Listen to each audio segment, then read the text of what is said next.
चलो सर चलो। आवाज नहीं आ रही है। आ, आ रहा होगा आवाज, चेक करो। यस सर अब आ रहा है।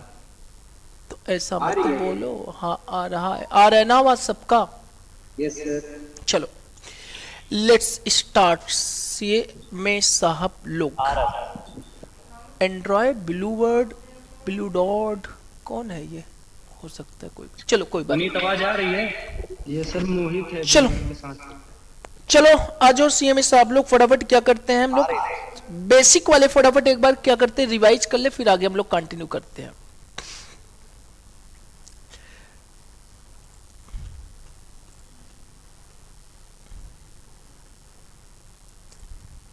चलो आ जाओ फटाफट फटाफट फटाफट फटाफट फटाफट, सीए और सीए क्वेश्चन बुकलेट आ जाओ। सबसे पहले बेसिक को कर ले फटाफट ना, बेसिक की सारी चीजों को कवर करते हैं। इनकम टैक्स कहाँ गया भाई, इनकम टैक्स नोट्स आ जाओ।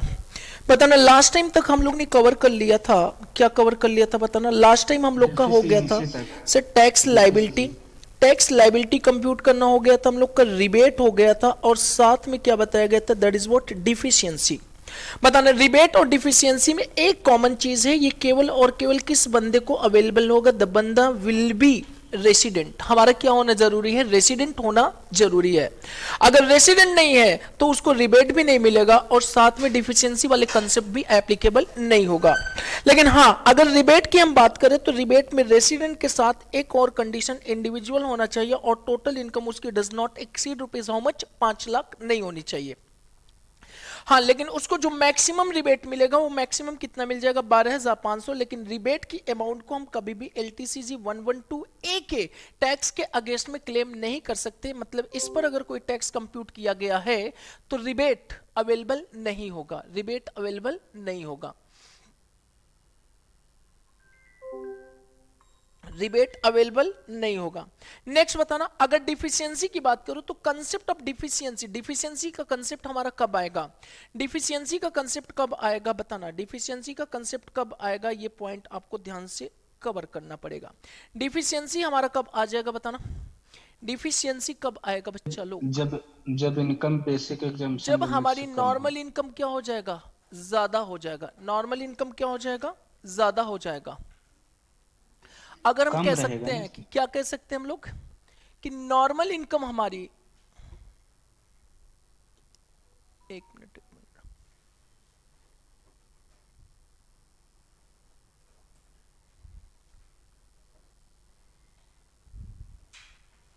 अगर नॉर्मल इनकम हमारी, नॉर्मल इनकम कितने से ज्यादा हो जाए, नॉर्मल इनकम हमारा अगर इस नॉर्मल इनकम हमारी अगर बेसिक एग्जाम्पशन लिमिट से क्या है, कम है, मतलब अगर बेसिक एग्जाम्पशन लिमिट हमारी 250 है और उससे हमारी नॉर्मल इनकम 250 से कम है, या फिर सीनियर सिटीजन है 3 लाख से कम है, या फिर अगर सुपर सीनियर सिटीजन है 5 लाख से कम है, तो उस केस में जो डिफरेंस अमाउंट होगी that difference shall be consider as a what, deficiency. Difference shall be consider as deficiency. जो भी डिफरेंस आएगी वो डिफरेंस हमारी क्या कंसीडर किया जाएगा, डिफिशियंसी। और जो भी डिफिशियंसी होगी उस डिफिशियंसी के अमाउंट को हम किससे सेट ऑफ करा लेंगे, जो भी हमारी कौन सी इनकम होगी, जो स्पेशल इनकम स्पेशल। होगी। स्पेशल इनकम में कौन कौन, LTCG 112 एंड STCG हमारा क्या हो जाएगा 111A, और long term capital gain 112A, ये तीन वाली इनकम से क्या कर लेंगे हम लोग, सेट ऑफ कवर कर लेंगे। अच्छा सेट ऑफ करने का मतलब क्या निकल कर आ रहा है सर, सेट ऑफ करने का मतलब क्या है, अगर मान के चलो हमारे पास नॉर्मल इनकम, नॉर्मल इनकम है 1,40,000, तो बताना एग्जम्पशन लिमिट एक इंडिविजुअल के ऊपर कितना एप्लीकेबल होगा, 2,50,000। अगर इस 250 में से 1,40 को माइनस कर दे तो कितना हो गया, 1,10,000, एक लाख और दस 1,10,000 को हम किस नाम से बोलेंगे, डिफिशियंसी के नाम से बोलेंगे। और ये जो 1,10,000 डिफिशियंसी आ रहा है हमारा, 1,10,000 जो डिफिशियंसी आ रहा है हमारा, इसको हम सेट ऑफ कर लेंगे अगर कोई स्पेशल इनकम है। अच्छा कौन सी स्पेशल इनकम से सेट ऑफ हो सकता है, long term capital gain under section 112, और कौन हो सकता है short term capital gain 112A, और कौन सा हो सकता है कैजुअल सॉरी, और कौन से हो सकता है long term capital gain under section 112A से। ये तीन वाली स्पेशल इनकम से क्या किया जा सकता है, सेट ऑफ किया जा सकता है। बताना अब सेट ऑफ जब करने जाएंगे 1,10,000 को, सबसे पहले किस सेट ऑफ करेंगे हम लोग, लॉन्ग टर्म कैपिटल गेन 112 वाली। अगर सेट ऑफ नहीं हो पाता है तो short term capital gain 111A से, और उससे भी नहीं हो पाया तो फिर हम किससे सेट ऑफ करा लेंगे, वो LTCG 112A से सेट ऑफ करा लेंगे। यहाँ पे जो एक क्वेश्चन करते हैं फिर आगे बढ़ते हैं, क्वेश्चन के थ्रू समझ लेते हैं। सुनो, एक क्वेश्चन के थ्रू हम डिटेल में कर लेते हैं। देखो, मान के चलो मिस्टर ईजे है, मिस्टर ईजे है और इसकी टोटल इनकम जो है, total income not normal, total income है 4,90,000 रुपए। और जिस टोटल इनकम 490 में नॉर्मल इनकम है, CMA साहब लोग, नॉर्मल इनकम है इसका 1,90,000 रुपए, और स्पेशल इनकम जो है वो है टोटल कितना, 3 लाख। जो स्पेशल इनकम 3 लाख है उसमें कौन कौन सी इनकम है, ध्यान से सुनो। LTCG अंडर सेक्शन 112 है और वो कितना है, 1,50,000 है। और STCG अंडर सेक्शन 111A है और वो कितना है, 50,000। और कैजुअल इनकम भी है और वो कितना है, आपको पता है 50 कितना है, 1,00,000 रुपए है। ये इसका एक केस है। अब यहां पे आ जाओ, the concept of deficiency are arised और नॉट। क्या डिफिशियंसी का कंसेप्ट आएगा कि नहीं आएगा? इस नॉर्मल इनकम को हम कंपेयर कर लेंगे किससे, एग्जम्पशन वाली अमाउंट से। और एग्जम्पशन अमाउंट जो है एक इंडिविजुअल को कितना मिल जाता है सर, 2,50,000। बताना 2,50,000 अगर हमारा एग्जम्पशन की लिमिट है और हमारी नॉर्मल इनकम 190 है तो एग्जम्पशन से ये नॉर्मल इनकम कम है कि ज्यादा है, कम है। अच्छा, जो कम है तो कितना कम है, हाउ मच, 60,000। एंड 60,000 को हम किस नाम से बोल देते हैं, डिफिशियंसी के नाम से बोलेंगे। और अगर डिफिशियंसी आपके पास आ रहा है, डिफिशियंसी आपके पास आ रहा है तो इस डिफिशियंसी को सबसे पहले हम कहां पे एडजस्टमेंट कराएंगे, लॉन्ग टर्म कैपिटल गेन 112 में कराएंगे। और अगर यहां पे एडजस्टमेंट नहीं हो पाया तो फिर यहां पे जाएंगे, लेकिन कभी भी कैजुअल इनकम में हम नहीं जाएंगे, कभी भी कैजुअल इनकम में नहीं कराना है। अब मान के चलो जैसे कि हमारे पास 1,50,000 है, क्या है, लॉन्ग टर्म कैपिटल गेन है, और डिफिशियंसी की अमाउंट कितना है हमारे पास, 60,000 है। अगर इस 60,000 को हम इस 1,50,000 में ले आए, 1,50,000 में लेके आएंगे तो 1,50,000 में से इसको 60 को क्या कर दिया जाए, माइनस कर दिया जाए, तो बताना हमारे पास कितनी वैल्यू बच जाएगी, 90,000। मतलब 90,000 जो बचा है। अब इस पर लॉन्ग टर्म कैपिटल गेन 112 का टैक्स रेट 20% लगा दें, और STCG 111 पे 15% लगा दें, और कैजुअल वाले पे कितना लगा दें, 30% लगा दें। तो अब बताना हमारी टैक्स लायबिलिटी कितनी आ जाएगी, बताना 90,000 का 20% 18,000 रुपए, प्लस 50,000 का 15% कितना हो गया, बताना 7,500, एंड प्लस 1 लाख का 30% कितना हो जाएगा, 30,000। तो फाइनली टोटल टैक्स कितना हो गया, 37 और 18 55,500 हो जाएगा, 55,500 हो गया। अब ये बताना क्या रिबेट मिलेगा कि नहीं मिलेगा, बताना रिबेट अंडर सेक्शन 87A मिलेगा कि नहीं मिलेगा, रिबेट अंडर सेक्शन 87A मिल जाएगा कि नहीं मिल जाएगा, यस 100% मिल जाएगा। क्यों मिल जाएगा, क्योंकि रिबेट जो हमारा 87A मिल जाएगा वो एक रेसिडेंट पे मिलेगा, इंडिविजुअल पे मिलेगा। अब बताना मैक्सिमम कितना मिल जाएगा, मैक्सिमम 100% ऑफ टैक्स 55,500 रुपए, या फिर कितना 12,500, विच एवर इज लोअर 12,500। अब हमारे पास कितना बचा, 40,000, और 40,000 पे क्या चार्ज कर दे हम लोग, 4% की रेट से हेक, तो जो कि कितना हो जाएगा 1,600। तो now 41,600 shall be tax liability. बताना यहाँ तक क्लियर हुआ चीजें। तो टैक्स लायबिलिटी हमारा कितना हो जाएगा, टोटल 41,600 रुपए। चलो भैया सर 43,000 होगा ना सर। अच्छा सॉरी कितना आ रहा है, 43,000। इसका 4% कर दो, कितना आ रहा है 4% देख लो, 1,760 रुपए। तो 44,760, 17-20 आएगा, जो भी आ रहा है ठीक है, उसको देख लो। 17-20 जो भी आ रहा है उसको कर लो। यहाँ तक बताना समझ में आ गया? Yes sir. अच्छा ये चीज हमें ये बताना हमें, जब भी आप एग्जाम में जाओगे तो एग्जाम में आपको क्या चीजें ध्यान रखना है। एक इंडिविजुअल के लिए पहली चीज आपको ध्यान रखना है कि सर वो इंडिविजुअल है कि नहीं है।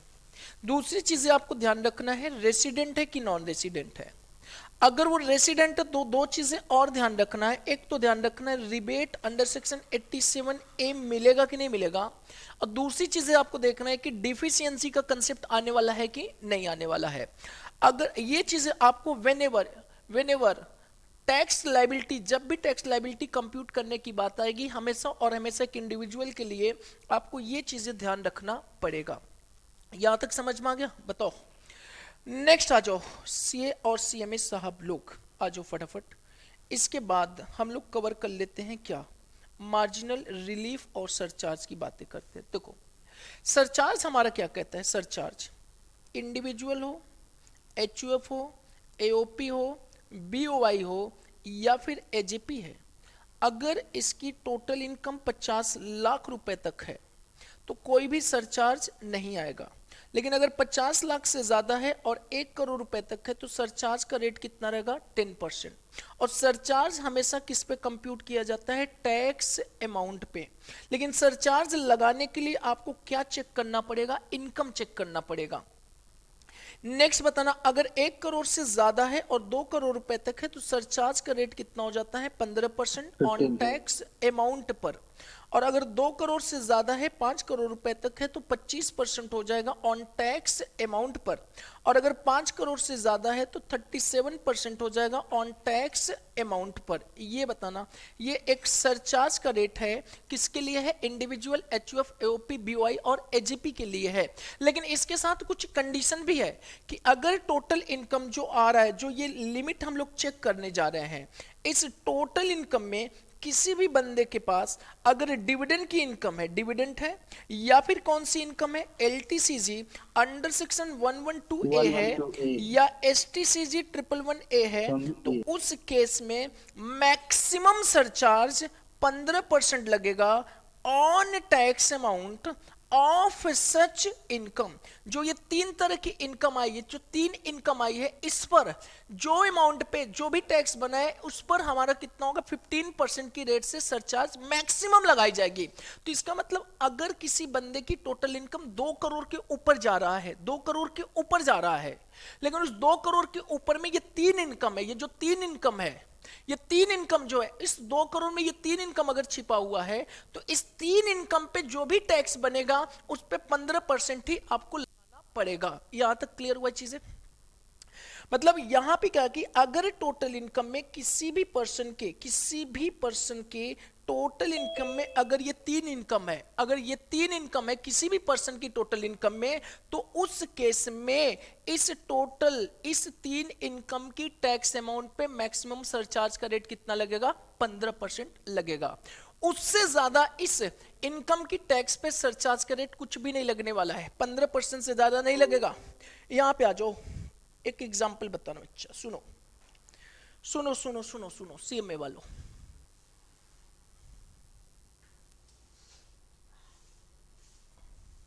चलो सुनो, यहां पे आ जाओ, बताना एग्जांपल देखो क्या करने जा रहे हैं। यहां पे सुनो सुनो सुनो सुनो, सबको जवाब देना है, अगर देते गए साथ साथ तो अच्छी बात है। बताना, एक बंदा है मिस्टर ईजे, पहला केस है, इसके पास टोटल इनकम है, टोटल इनकम है 5 करोड़, नो 5 करोड़ नहीं 4 crore, no dividend income, no LTCG 112A, no STCG 11A, नहीं है ये तीनों। बताना, इस बंदे की इनकम पे जो टैक्स आया होगा उस पे सरचार्ज का रेट कितना रहेगा, सरचार्ज का रेट कितना रहेगा, 25% रहेगा, 25%। अब यहां पे बताना, अगर यही बंदा, दूसरा केस देखो, टोटल इनकम 6 करोड़ रुपए है, no dividend, no LTCG, no STCG 111A, तो टैक्स का रेट कितना हो जाएगा बताना, 37% हो जाएगा। अच्छा, तीसरा केस, यही बंदा है लेकिन टोटल इनकम इसका कितना है, 1.5 करोड़ है, तो बताना सरचार्ज का रेट कितना हो जाएगा, बोलो 15%। यहां तक क्लियर? अच्छा 15%, अगर मान के चलो यही 90 लाख रुपए हो जाता तो सरचार्ज का रेट कितना हो जाएगा, बोलो 10% हो जाएगा। यहां तक समझ में आया कि नहीं आया, बोलो। नेक्स्ट पॉइंट पे आओ, नेक्स्ट पॉइंट क्या कहता है, सुनो, लेकिन सीएमए साहब लोग, अगर एक बंदा है एजे है, इसकी टोटल इनकम जो है वो है 3 करोड़ रुपए है, 3 करोड़, 3 करोड़ रुपए है, 3 करोड़ रुपए है, 3 करोड़। 2 मिनट रुको तो पहले, 2 मिनट रुको फिर हम बताते। 3 करोड़ रुपए है अगर, लेकिन इस 3 करोड़ में, 3 करोड़ में डिविडेंड की इनकम है, एलटीसीजी की इनकम है, एसटीसीजी 111A की इनकम है, वो टोटल है 1 करोड़ 50 लाख, 1 करोड़ 50 लाख। तो अदर कितना है बताओ? 1.50 करोड़। अब हमें बताना मैक्सिमम सरचार्ज का रेट क्या आएगा, मैक्सिमम सरचार्ज का रेट। 15%। ये जो डिविडेंड है, ये जो डिविडेंड एलटीसीजी एसटीसीजी 111A वाली इनकम है, इस पर जो टैक्स आ रहा होगा, इस पर जो टैक्स रेट हो रहा 15%। अच्छा, जो अदर वाली इनकम आ रही, अदर वाली जो आ रही है, इस पे सरचार्ज का रेट क्या रहेगा? 15%। तब यहां पे आपको सेपरेटली चेक करना पड़ेगा कि अदर वाली इनकम 2 करोड़ से ज्यादा है कि 2 करोड़ से कम है। अगर वो 2 करोड़ से कम होगा तो 15%, 2 करोड़ से ज्यादा होगा अदर वाली पोर्शन, ये अदर वाला पोर्शन अगर 2 करोड़ से ज्यादा होगा तो इस पे 15 की बजाय कितना हो जाएगा? 25%। और अगर ये अदर वाला पोर्शन इस केस में 5 करोड़ से ज्यादा होता तो कितना हो जाता? 37% हो जाएगा। 37। तो मतलब कहने का क्या है सर मतलब ये है, सुनो, अगर ये वाले भी इनकम है और ये इनकम कितना भी हो जाए, इस पर जो भी टैक्स आएगा आपका मैक्सिमम कितना रहेगा बोलो? 15% रहेगा। 15%। लेकिन तब अदर वाला जो बचेगा ना, तो अदर वाले के लिए आपका क्या रहेगा? 15, 25 और कितना रहेगा? 37। अदर वाले पे फिर 10% वाला ना सिस्टम खत्म हो जाएगा। तब खत्म होगा 1 करोड़ के नीचे हो जाए ना सर, क्या चीज? भले चाहे 1 करोड़ के नीचे हो जाए। हाँ, 1 करोड़, अगर अदर वाली 1 करोड़ के नीचे हो गया तो भी उस पे टैक्स का रेट कितना रहेगा? 15%। आपको याद हो एक चार्ट भी है, और यहाँ पे चार्ट को भी मैं समझा दे रहा हूँ। यहाँ पे आ जाओ, चार्ट इसमें है कि नहीं है? नहीं है तो कोई बात नहीं, एक चार्ट बनवा दूं मैं आपको क्या? चार्ट बनवाया था इसमें क्या? नहीं था सर, इसमें नहीं था सर, आपने बनवाया था कोई अलग बात से। नहीं, चलो बनवा दीजिए। चलो बना लो बच्चा, बना लो चार्ट, बना लो, बहुत आसान चार्ट है, चार्ट बना लो।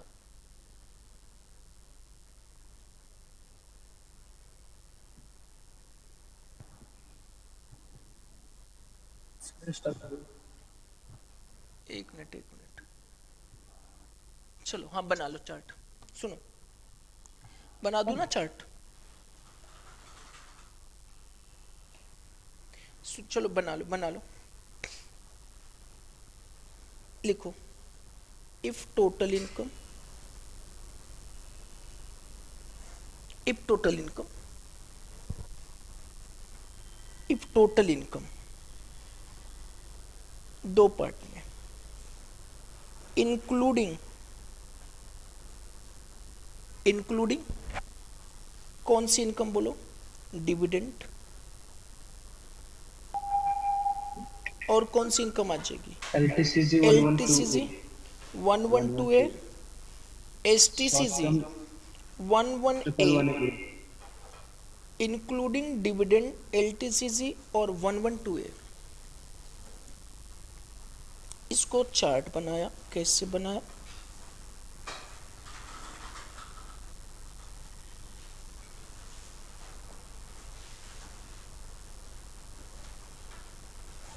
अप टू रुपीज, ध्यान से सुनो, up to rupees 2 crore, up to rupees 2 crore, और मोर देन क्या?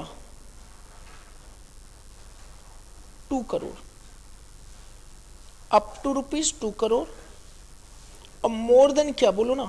2 करोड़। चलो, अगर अप टू 2 करोड़ है, अप टू 2 करोड़ है, अप टू 2 करोड़ है, 2 करोड़ तक है, तो यहां पे दो केसेस, 2 करोड़ मैक्सिमम कितनी है बोलो? 2 करोड़। 2 करोड़ का मतलब क्या निकल के आया बोलो? 2 करोड़ क्या निकल के आया? इट में बी, इसको एक और फॉर्मेट बना रहा हूं मैं, छोड़ो, एक और फॉर्मेट बना रहा हूं, 3 पार्ट में ले लेता हूं मैं, और आसान हो जाएगा आपको।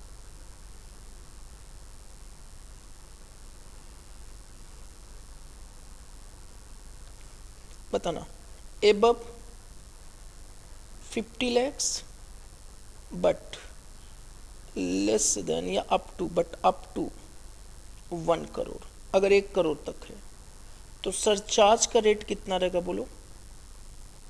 10%। बोलो ना कितना रहेगा? 10%।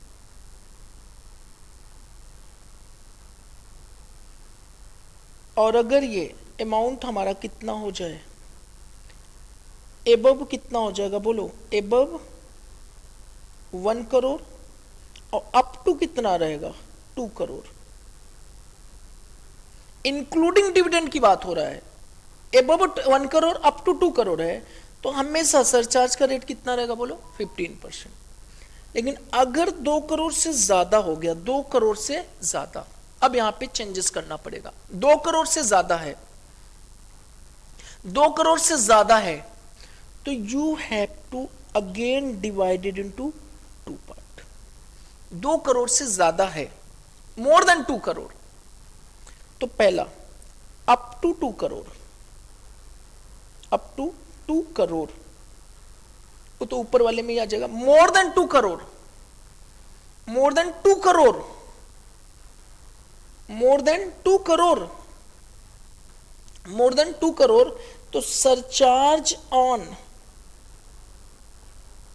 Tax on dividend, tax on dividend, tax on LTCG under section 112A, tax on STCG under section 111A, surcharge on tax on dividend on LTCG on STCG 15%, 15%। And others, other income, other जो income होगा, other income, इनके अलावा 2 part में, up to 2 crore, up to 2 crore 15%, चाहे 0 भी हो जाए, 1 भी हो जाए, 10 भी हो जाए, फिर भी कितना लग जाएगा यहां पे? 15%। Up to 2 crore 15%, 2 crore to 5 crore 25%, और अगर एबव 5 करोड़ है 37%, 37%। नोट करो इसको, इस चार्ट को पहले बना लो आप।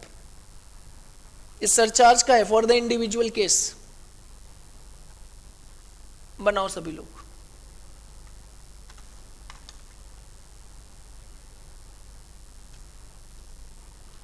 बनाओ, हो जाए तो बताना सब लोग। सर एक कंफ्यूजन है, वो आपने बोला डिविडेंड LTCG और STCG वाले में, हाँ, अगर वो 50 लाख और 1 करोड़ के पीछे वहां 10% लगेगा। कहां पे बताओ कौन सा? देखो यहाँ पे पहली केस क्या दिखा रहा हूं, इफ टोटल इनकम, यहां से कवर करो आप। इफ टोटल इनकम इंक्लूडिंग क्या है बोलो? डिविडेंड, LTCG, STCG, मतलब टोटल इनकम में ये तीनों छिपा हुआ है। तीनों छिपा होने के बाद अगर ये 50 लाख से ज्यादा 1 करोड़ के बीच में, तो 10%, ना तो कुछ बाइफर्केशन करने की जरूरत नहीं है आपको। लेकिन हां, अगर वही टोटल 1 करोड़ से ज्यादा 2 करोड़ के बीच में है तो वहां पे भी बाइफर्केशन करने की जरूरत नहीं है। टैक्स का रेट कितना हो जाएगा टोटल आपका? सरचार्ज का रेट 15%। लेकिन हां, अगर वो 2 करोड़ से ऊपर हुआ, 2 करोड़ से ऊपर हुआ, तो जो डिविडेंड वाली इनकम टैक्स निकल के आ रही, जो डिविडेंड पे टैक्स निकल के आ रही है, उस पे सरचार्ज का रेट कितना? 15। LTCG 112A की जो टैक्स निकल के आ रही है उस पे 15, STCG 111A की टैक्स जो निकल के आ रही 15। ये तब करना है जब टोटल इनकम इंक्लूडिंग ये 3 इनकम एक्सीडिंग ₹2 करोड़। समझ में आया सौरभ? यस सर, आ गया। अब उसके अलावा, इन 3 के अलावा जो अदर वाली इनकम बचेगी, जो अदर वाली इनकम बचेगी हम लोग की, उसको बाइफरकेट कर लो। अगर वो इनकम 2 करोड़ रुपए तक है तो 15%, 2 करोड़ से क्या है 5 करोड़ के बीच में है तो 25, और 5 करोड़ से ज्यादा है then you have to apply the 37%। यहां तक समझ में आया? And this chart will be applicable in that case where total income of the individual HUF, AOP, BOI and AJP including dividend and LTCG 112A and STCG 111A. This chart will be applicable. But ध्यान से सुनो, दूसरा point, दूसरा तो आसान ही है बच्चा लोग। इफ टोटल इनकम एक्सक्लूडिंग क्या है बोलो ना, एक्सक्लूडिंग यही तीनों इनकम, डिविडेंड और कौन सी income, LTCG under section 112A, STCG under section 111A। अब यहां पे बताना सरचार्ज का रेट वही नॉर्मल वाला 10, 15, 25 और 37। अमित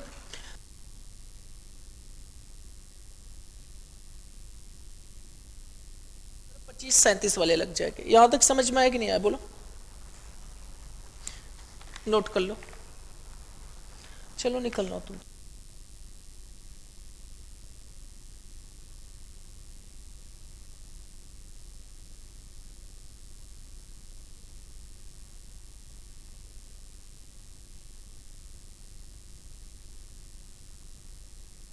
यहां तक डाउट? पुनीत कहां गया? पुनीत आ गया सर, आ गया।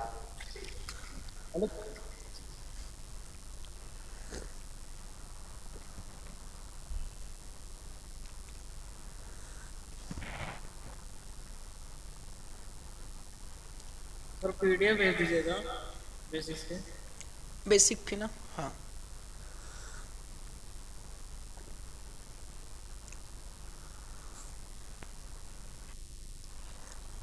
चलो हो गया। नेक्स्ट तो मतलब हमारा क्या हो गया सर, टैक्स लायबिलिटी कैसे आएगा वो हो चुका है, रिबेट कैसे आएगा वो भी हो चुका है, एंड साथ में हम लोग ने क्या कवर कर लिया बताना, डिफिशियंसी का कंसेप्ट है तो भी हो गया। और अगर हम बात करें सरचार्ज की तो सरचार्ज भी हमारा कवर हो गया है। Now you have any doubt in that point? Assume करते हैं कि कोई डाउट नहीं है किसी को, क्यों? एंड द नेक्स्ट हम लोग बढ़ने जा रहे हैं। आप ये बताना, जब भी हमने कवर किया कि जब भी आप टैक्स लायबिलिटी या इनकम टैक्स पढ़ेंगे तो हमेशा माइंड में आपके दो चीजें होना जरूरी है। The first of all how to compute the total income, and the second one is the what is the tax liability on computed total income. Whenever tax liability is computed by any person, then the total income shall be divided into two parts. That will be normal income and special income. And normal income tax rate shall be chargeable according to person, but special income shall never be chargeable according to person, shall be chargeable according to income.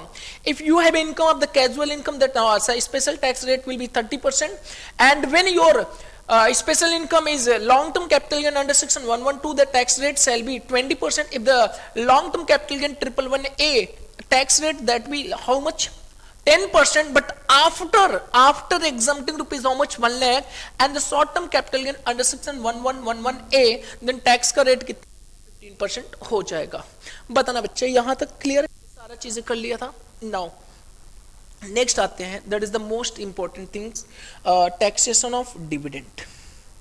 Taxation of किसकी बात करते हैं हम लोग? Dividend की बात कर लेते हैं। टैक्सेशन ऑफ डिविडेंड बताना, डिविडेंड की अगर बात करें तो डिविडेंड पे आ जाते हैं। बोलो बोलो बोलो बोलो डिविडेंड। ए भाई डिविडेंड कहाँ पे है? Dividend dividend dividend dividend, yes dividend pay आ जाओ। पहले सारा का सारा पॉइंट पढ़ लेते हो। What is the dividend? देखो लिखा है taxation of dividend and deemed dividend.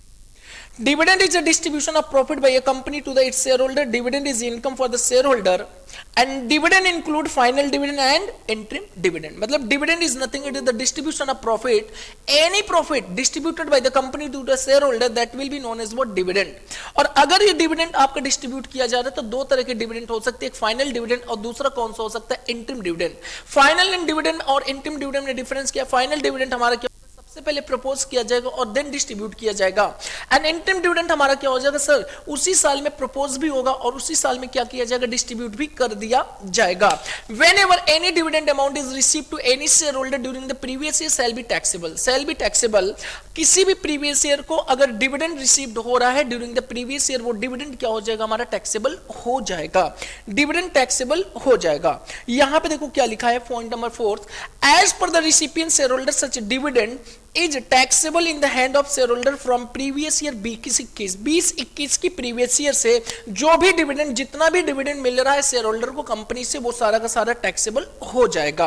और ऐसे जो डिविडेंड मिल रहे हैं वो डिविडेंड सारा का सारा क्या हो जाएगा, नॉर्मल डिविडेंड बन जाएगा और नॉर्मल इनकम बन जाएगा, और नॉर्मल इनकम बन के वो टैक्सेबल हो जाएगा। और जो नॉर्मल इनकम बन के नॉर्मल टैक्सेबल हो जाएगा तो वो टैक्सेबल इनकम कहां पे दिखाई जाएगी, इनकम फ्रॉम अदर सोर्सेज में जाएगा, इनकम फ्रॉम अदर सोर्सेज। लेकिन एक चीज ध्यान रखना है कि डिविडेंड होता है जो सेक्शन 115 बीबीडी में कवर होता है। 115 बीबीडी में वो डिविडेंड कवर होता है यदि कोई डोमेस्टिक कंपनी ने, किसी भी इंडियन कंपनी ने, डोमेस्टिक कंपनी ने फॉरेन कंपनी की शेयर्स को होल्ड करके रखा हुआ है, किसी भी डोमेस्टिक कंपनी ने फॉरेन कंपनी के शेयर को होल्ड करके रखा हुआ है और वो शेयर होल्डिंग पैटर्न जो है वो 26% से ज्यादा है, 26% से ज्यादा है, तो जो भी फॉरेन कंपनी से डिविडेंड डोमेस्टिक कंपनी को मिलेगा, वो डोमेस्टिक कंपनी को जो भी डिविडेंड मिलेगा, that dividend shall be taxable under the head income from other sources। और ये जो डिविडेंड मिलेगी वो डिविडेंड हमारा क्या बन जाएगा, स्पेशल, और उस पे टैक्स का रेट कितना हो जाएगा, आपका 15% हो जाएगा। और वो टैक्स का रेट कहां पे हो जाएगा, 115 बीबीडी में हो जाएगा। नेक्स्ट आ जाना बच्चा लोग, dividend income is shown under the head of income from other sources in all cases, किसी भी केस में अगर डिविडेंड इनकम अराइज होती है वो सारी की सारी डिविडेंड इनकम कहां पे टैक्सेबल होगी, इनकम फ्रॉम अदर सोर्सेज में। ध्यान रखना है सर, इन ऑल केसेस का मतलब क्या कहना चाहते हो आप, ध्यान से सुनेंगे। यहां पे इन ऑल केसेस का मतलब क्या होता है, हुआ क्या मेरे साथ, हुआ क्या, I am a share holder, mister EJ is a share holder holding 10,000 shares of ABC company. ABC company का मैं कितना शेयर होल्ड करके रखा हूं, 10,000 शेयर होल्ड करके रखा हूं। एबीसी कंपनी ने मेरे को डिविडेंड डिस्ट्रीब्यूट किया, डिविडेंड दे दिया है 5 लाख रुपए, सपोज को डिविडेंड मिला। That dividend shell be taxable income from क्या हो जाएगा, अदर सोर्सेज। इनकम फ्रॉम कहां पे चला जाएगा, अदर सोर्सेज में, और पूरा का पूरा टैक्सेबल हो जाएगा इनकम फ्रॉम अदर सोर्सेज में।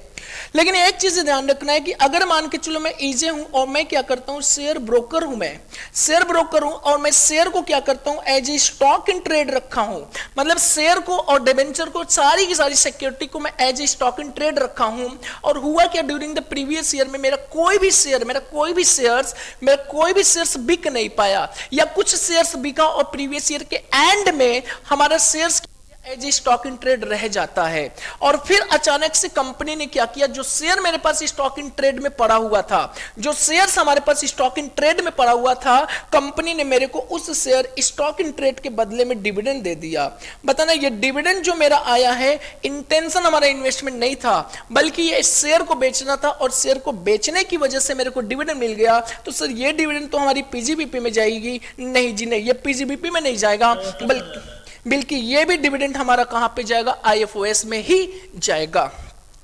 मतलब आपको कसम खाना है, any type of the dividend which are received during the previous year shall always be taxable under the head income from other sources, even if investment के तौर पे मिल रहा हो, even if stock in trade के तौर पे अगर आपको कोई भी डिविडेंड इनकम मिलती है, that dividend income shall be taxable under the head income from other sources। बताना यहां तक क्लियर हुआ कि नहीं हुआ, बोलो बच्चा आगे आ जाओ। यहां पे हमने बना दिया, यहां पे ध्यान से देखो, taxation of dividend and deemed dividend. Actual dividend और कौन सा डिविडेंड हो जाता है, हमारा डीम्ड डिविडेंड हो जाता है। एक्चुअल डिविडेंड जो है वो कहां से मिलता है, फॉरेन कंपनी से, और कहां से मिलता है, फ्रॉम डोमेस्टिक कंपनी से।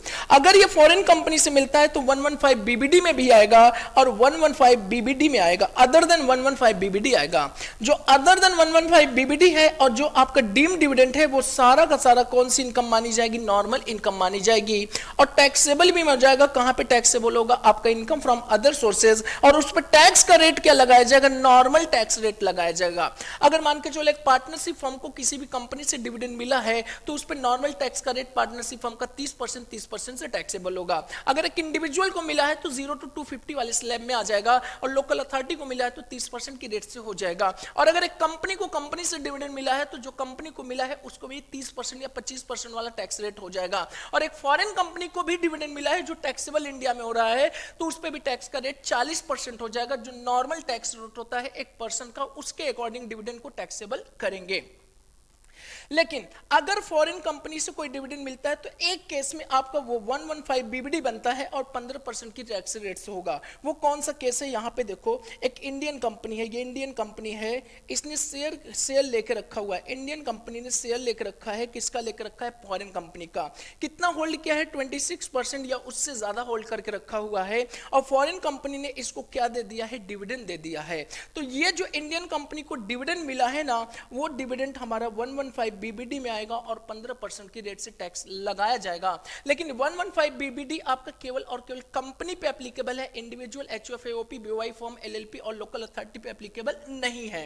मतलब 115 BBD is applicable only to the company if the Indian company having shares 26% or more in a foreign company and Indian company receiving any dividend from such a company, such dividend shall be taxable at the rate of 15% under the head under the Income Tax Act 115 BBD under the head income from other sources। यहां तक बताना बच्चा clear हुआ कि नहीं हुआ? बोलो बोलो बोलो बोलो। कुछ भी नहीं है। एक पॉइंट और ध्यान रखना है, यहां पे आ जाओ। नेक्स्ट सर, अगर डिविडेंड इनकम मिलता है मेरे को, डिविडेंड इनकम के अगेंस्ट में कोई एक्सपेंसेस अलाउबल है कि नहीं है? ना, कोई भी एक्सपेंसेस आपको अलाउबल नहीं है। डिविडेंड इनकम जो भी मिल जाए उसके अगेंस्ट में कोई भी इनकम आपको अलाउबल नहीं है। लेकिन एक एक्सपेंसेस आपको अलाउबल हो जाएगा और वो है हमारा इंटरेस्ट ऑन लोन। सपोज करो एक रिलायंस कंपनी की शेयर थी, रिलायंस कंपनी का शेयर मेरे को बहुत पसंद था, मेरे को रिलायंस कंपनी का शेयर लेना था, मेरे को रिलायंस कंपनी का शेयर लेना था और मेरे पास पैसा नहीं था, मेरे पास पैसा नहीं था और मैंने पैसा कहां से ले लिया? लोन ले लिया, बैंक से ले लिया 5 लाख। किस रेट ब्याज पे ले लिया? 10% की रेट से। मतलब मेरे पास लोन आ गया है, लोन आया, उस लोन को हमने रिलायंस कंपनी में शेयर में पैसा लगा दिया है। लोन आया और रिलायंस कंपनी में हमने पैसा लगा दिया, लोन आया रिलायंस कंपनी में पैसा लगा दिया, लोन आया और रिलायंस कंपनी में लगा दिया है। तो बताना, लोन वाली अमाउंट को रिलायंस में लगाया और रिलायंस वाले ने मेरे को क्या दिया है? डिविडेंड दिया है। जो डिविडेंड दिया है रिलायंस वालों ने मेरे को, वो उस पैसे से दिया है जो हमने लोन लेके लाया था। जो लोन लेके लाया था, लोन वालों ने कहा भैया मेरे को ब्याज तो दे दो, और हमने ब्याज दे दिया। तो जो ब्याज हमने पेमेंट किया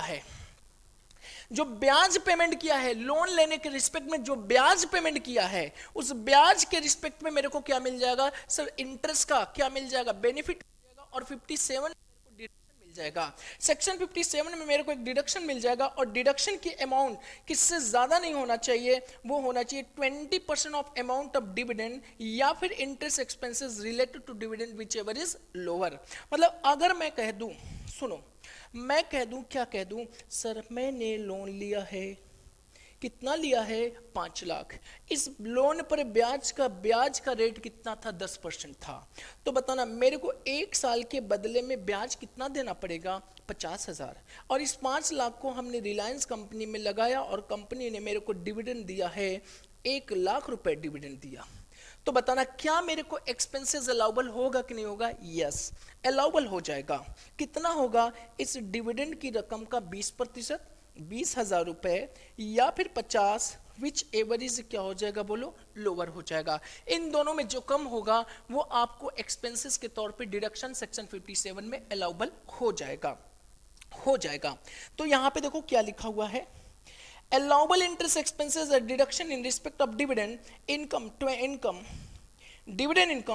20% amount of dividend or interest expenses related to dividend whichever is lower। dividend means यहाँ पे जो dividend है means all dividend हो जाएगा, एक्सेप्ट कौन सा डिविडेंड रहेगा? 115 बीबीडी। एक चीज और बता दूं सीएमए वालों, ये जो रेड वाली पॉइंट है ये आपसे तो नहीं पूछेगा क्योंकि यहाँ पे बताना वो टोटली रिलेटेड टू कंपनी है, बट हमें नहीं लगता कि सीएमए इंटर में कंपनी से रिलेटेड क्वेश्चन भी पूछा जाएगा।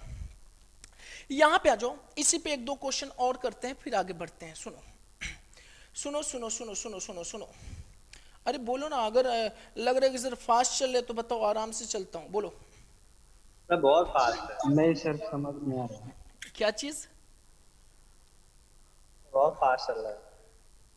क्यों सौरभ? हल्का फास्ट हो रहा है। फास्ट है? क्यों नहीं समझ? थोड़ा सा फास्ट है, मतलब आवाज हमारी तेज है कि हम पढ़ा फास्ट रहे हैं? पढ़ा फास्ट रहे हैं। तेज नहीं है। लग रहा है आज ही पूरा टैक्स खत्म कर देंगे। अरे तो इससे बेहतर क्या चाहिए? सुनो सुनो समझ कोई में ना, भी सुनो आना पूरी तुम आज ही चाहिए। पढ़ लो। सुनो, ऐसा थोड़ी, इतना इतना इनकम टैक्स छोटा थोड़ी है कि आज ही खत्म कर देंगे। क्लियर? अरे कुछ नहीं, ये सब तो फुटकर वाले चैप्टर है ना, इस पे टाइम नहीं देना है। You have to give the time on capital gain, PGBP, and the most important that will be what? बताओगे क्या होगा? बोलो बोलो, क्या होगा बताओ? Deduction, capital gain, deduction, deduction. Deduction. आज तो मैं सोच रहा हूँ डिविडेंड भी खत्म कर दूं आपको, एग्रीकल्चर इनकम भी खत्म कर दूं। ये दोनों बहुत तुच्छ चैप्टर, छोटे छोटे हैं, बट परेशान करेगा आपको, फंसाने की कोशिश करेगा। चलो आज समझ लेते हैं डिविडेंड। ये बताना, एक एक चीज बताना, डिविडेंड इनकम टैक्सेबल होगा कि नहीं होगा? बोलो बोलो बोलो बोलो। यस, टैक्सेबल हो जाएगा। किस हेड में हो जाएगा? इनकम फ्रॉम अदर सोर्सेज में हो जाएगा। सर कितना हो जाएगा? टोटल हो जाएगा, टोटल अमाउंट ऑफ डिविडेंड हमारा टैक्सेबल हो जाएगा। अच्छा ये बताना, डिविडेंड कहां से मिल सकती है? डिविडेंड फ्रॉम कहां से हो सकती? बोलो, डोमेस्टिक या इंडियन कंपनी, और कौन सी कंपनी से हो सकती है? Foreign company. कहीं से भी कोई भी डिविडेंड मिल रहा है, किसको मिल रहा है? शेयर होल्डर को। अच्छा शेयर होल्डर कौन हो सकता है? कंपनी भी हो सकता है, इंडिविजुअल भी, एचयूएफ भी, फर्म भी, एलएलपी भी, एटसेट्रा, कोई भी हो सकता है। जिनको भी मिला उनके हाथ में ये टैक्सेबल हो जाएगा, इनकम फ्रॉम अदर सोर्सेज। बताओ पुनीत, समझ में आई चीजें? अब मुद्दा ये आता है, सर इस डिविडेंड को ना पाने के लिए मैंने कुछ खर्चे किए हैं, डिविडेंड को पाने के लिए कुछ खर्चे किए, तो क्या खर्चे ये हमारा अलाउबल होगा? क्या ये खर्चे हमारी इनकम से माइनस होगा? ना जी ना, माइनस नहीं होगा। लेकिन हाँ, अगर ये एक्सपेंसेस रिलेटेड टू क्या है? बोलो ना, रिलेटेड टू क्या? इंटरेस्ट है। इंटरेस्ट ऑन क्या है? लोन है। लोन टेकन है, किस लिए लिया है? फॉर इन्वेस्टमेंट लिया है। समझ में आया चीजें? बोलो बोलो बोलो। अगर हमने लोन लिया है, क्यों लोन लिया है? इन्वेस्टमेंट करने के लिए। किसमें इन्वेस्टमेंट करने के लिए? शेयर में। और कौन सी शेयर में? जहां से क्या मिलेगा मेरे को? डिविडेंड मिलेगा। जहां से मेरे को डिविडेंड मिलने वाला है उस शेयर में इन्वेस्टमेंट करने के लिए हमने अगर लोन लिया हुआ है, लोन पे जो मैं ब्याज दे रहा हूं, इंटरेस्ट दे रहा हूं, उस इंटरेस्ट के रिस्पेक्ट में मेरे को क्या मिल जाएगा? डिडक्शन मिल जाएगा। किस सेक्शन में मिल जाएगा? 57 में मिल जाएगा। अब मुद्दा आता है, सर कितना मिलेगा? कितना मिलेगा? जितना भी आपने डिविडेंड दिए, डिविडेंड जितना भी आपको मिला है उसका 20%, या फिर कितना हो जाएगा? जितना भी आप इंटरेस्ट क्या करा रहे हो? ड्यू करा रहे हो, अक्रूड करा रहे हो ड्यूरिंग द प्रीवियस ईयर, इन दोनों में जो कम होगा वही हमें क्या मिल जाएगा? डिडक्शन मिल जाएगा। अब बताओ, इनमें कोई पॉइंट में डाउट हो तो बताओ।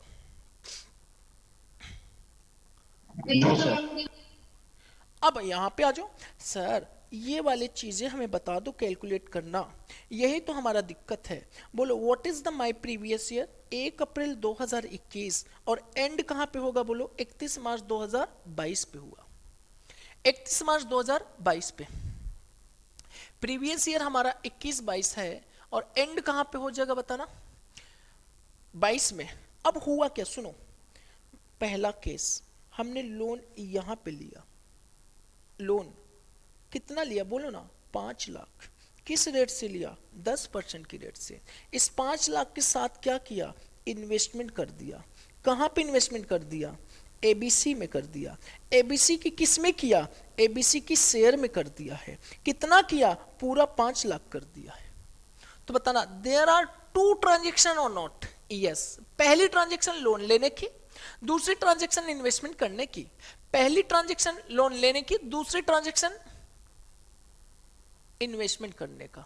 अब बताना आपके पास क्या होगा? क्या होगा? सर पूरे साल भर वेट किया, 31 मार्च को डिविडेंड आया, डिविडेंड आता हुआ नजर आया, डिविडेंड आ रहा है, हमका डिविडेंड आ जाओ, और मैंने जेब में डिविडेंड को डाल लिया, और डिविडेंड कितना आया? 1.5 लाख रुपए आ गया। कितना आया? बोलो 1.5 लाख। ये जो डिविडेंड 1.5 लाख रुपए आया हुआ है, कैसे आया है? इन्वेस्टमेंट करने से। इन्वेस्टमेंट में क्या किया है? सर लोन की रकम को किया है। तो बताना, 31 मार्च को बैंक वाला भी आएगा, भाई साहब 1 अप्रैल को आपने लोन लिया था, हमने कहाँ लिया था? उसका 1 साल का पूरा ब्याज बना। हमने कहा हाँ बना। कितना बना? 5 लाख का कितना बना? 10%। तो बताओ इंटरेस्ट का खर्चा कितना बना? सर 50,000 बन गया है। तो पहले तो हम इस डिविडेंड नालायक को क्या करेंगे सर? टैक्सेबल कर लेंगे। कहां पे कर लेंगे? इनकम फ्रॉम अदर सोर्सेज में पूरा का पूरा क्या कर लिया? टैक्सेबल। बोलो समझ में आया कि नहीं आया? एंड सेकेंड थिंग्स, जो 50, ये कौन है? ये जो 50,000 है, ये जो 50,000 ब्याज दिया है, ये क्या मेरे को डिडक्शन मिलेगा कि नहीं मिलेगा? यस, यही एक ऐसा है डिडक्शन मिल जाएगा। यही एक ऐसा है जो मेरे को डिडक्शन मिल जाएगा। अच्छा, डिडक्शन मैक्सिमम कितना मिलेगा बताइए? जितना डिविडेंड है 1,50,000 का 20% 20% ऑफ डिविडेंड। 30,000 रुपए, या फिर कितना बोलो? 50,000, विच एवर इज क्या लोअर। तो डिविडेंड कितना मिल जाएगा मेरे को? एक्सपेंसेस का अलाउबल कितना हो जाएगा? 30,000 रुपए।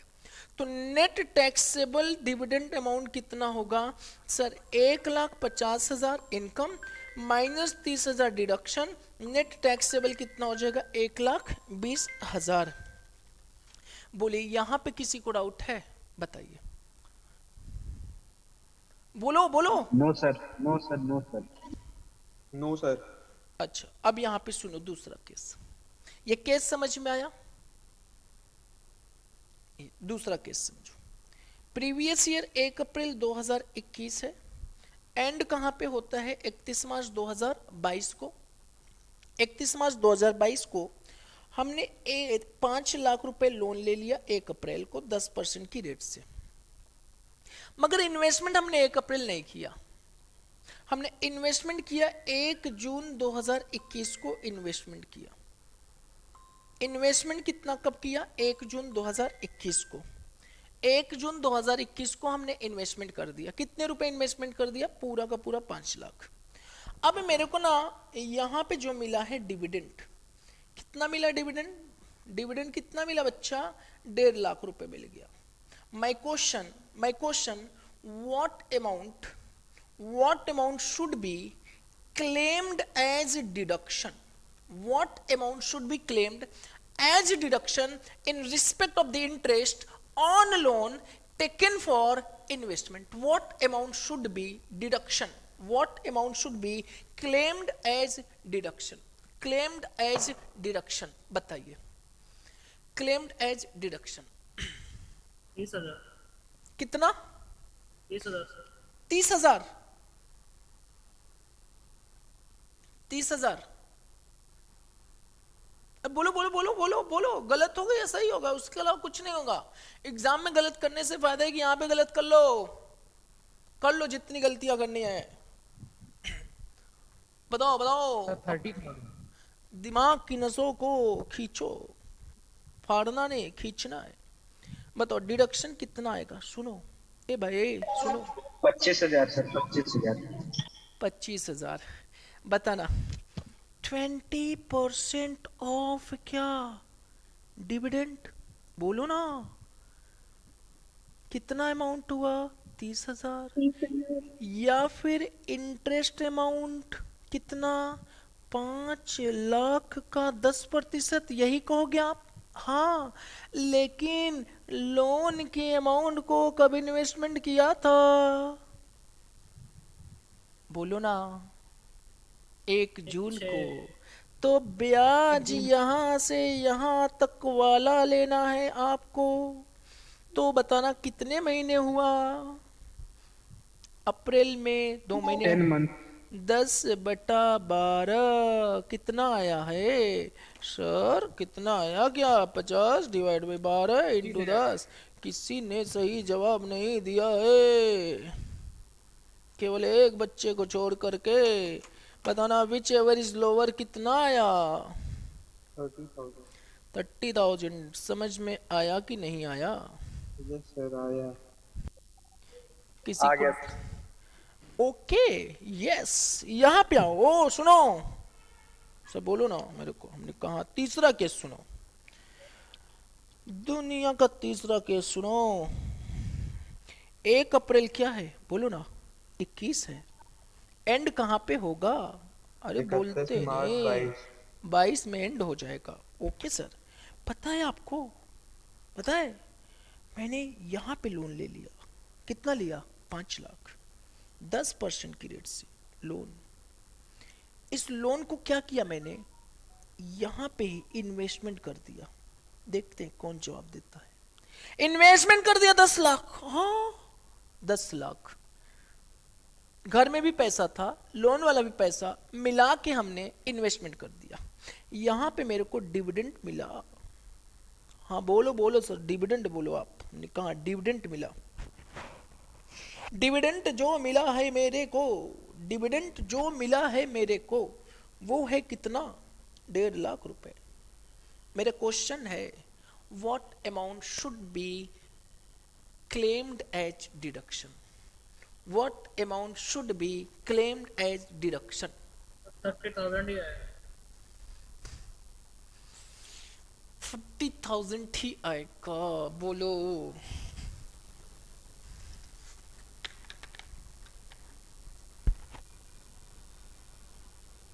ये 30,000 आएगा। 30,000। एक मिनट। हाँ बताना, कितना बता रहे हो आप लोग? 30,000 30,000। अच्छा अमन 30,000। और बताइए लोग। ए भाई सुनो, डिडक्शन कितना होगा सर? 1.5 लाख का कितना, 20%? हाँ 30,000। कितना, 30? 30,000। या फिर इंटरेस्ट कितना लोगे? 10%। 50,000। किसका? 5 लाख का। ओके, 5 लाख का 10%, पूरे 12 महीने का 50,000। यही बोल रहे हो ना, यही बोल रहे हो ना, बोलो ना। Yes sir. Yes sir. अब हमें एक जवाब दे दो। सर इन्वेस्टमेंट का है। सुनो, ये जो 5 लाख है, 5 लाख है, जी। ये जो 1.5 लाख है, क्या इस 5 लाख पे है कि 10 लाख पे है? सर ये 10 हाँ लाख सर, पर है। आप प्रोपोर्शनेट करके करना पड़ेगा। हाँ तो इसका 15,000 आएगा। 5 लाख डिवाइडेड बाई 10, 10। तो कितना हुआ, 15,000। 15,000। 15,000 और 50,000, विच एवर इज लोअर। समझ में आया? यस सर आ गया। जितना लोन, उसी लोन के रिस्पेक्ट में जितना इन्वेस्टमेंट, और वही लोन के रिस्पेक्ट में जितना ब्याज, वो आपको करना है कंपेयर। समझे? बोलो बोलो भाई बोलो, अरे बोलो ना। Yes yes sir. सर। चलो आओ, एक पॉइंट और आओ। 1 अप्रैल 2021 हमने शेयर खरीदा है फॉर ₹5 लाख। बहुत अच्छा है सर, खरीद लो आप। 1 जुलाई 2021 को हमने 10% लोन लिया है, 5 लाख, और इस 5 लाख में से हमने 2.5 लाख रुपए को इन्वेस्टमेंट कर दिया है शेयर में। अब यहां पे मेरे को 31 मार्च 2022 को बंधु डिविडेंड मिला 1,50,000 या 1 लाख रुपए या 1,20,000 रुपए। मेरा क्वेश्चन, डिडक्शन कितना होगा?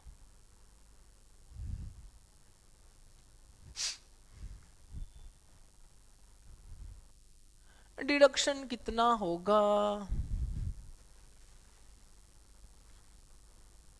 इंटरेस्ट मैं बता सकता हूं आपको, कहो तो मैं बता दूं, बता दो।